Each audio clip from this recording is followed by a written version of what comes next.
Most of us spend only a minority of our time in healthcare, thank goodness. Then why should we only take into account the data resulting from these brief healthcare moments to improve our health, our care provision, and our healthcare systems? In this PhD, we set out to broaden the scope for healthcare in the Netherlands. What data outside the traditional healthcare field is out there to inform us on the healthcare performance? Social care data is a vast resource, but largely unexplored for the benefit of performance in integrated care. We are working on an explorative qualitative analysis in the Dutch context. The results will have to wait, but contact me if you want to stay up to date.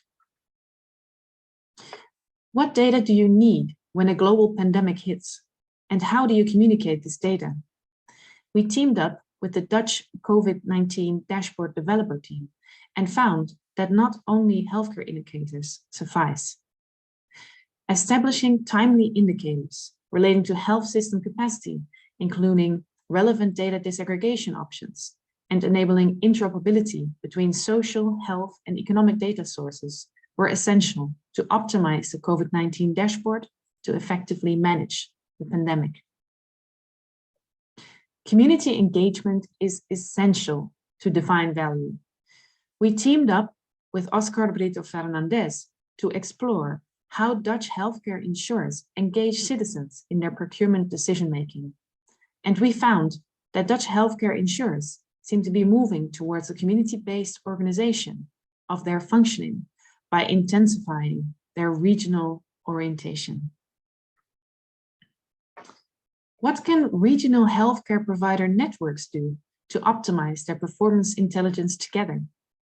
We teamed up with the Krijtmolie Alliantie, a healthcare provider network in Amsterdam Noord, and found a lot of data, but limited actionability for providers and the alliance.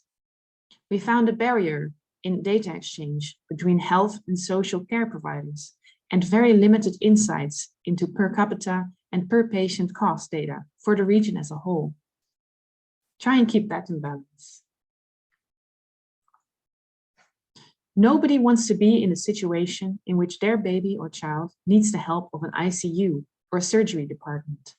But if they do, we better make sure they are given the best of care.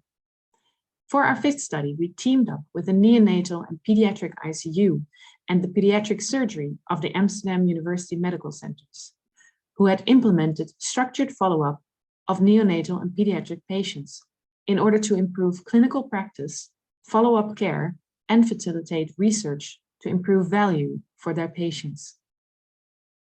We found that multidisciplinary teams in practice are diverse, and we learned that timely actionable indicators on program effectiveness and performance, alongside medical, developmental, and psychosocial indicators are needed to know if follow-up is adding value to their patients and their families.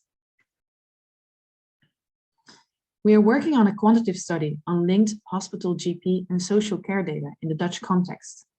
The results will have to wait, but again, contact me if you want to stay up to date. In all our studies, we found that broadening the scope of healthcare to optimize performance intelligence is not only possible, it is essential. Thank you.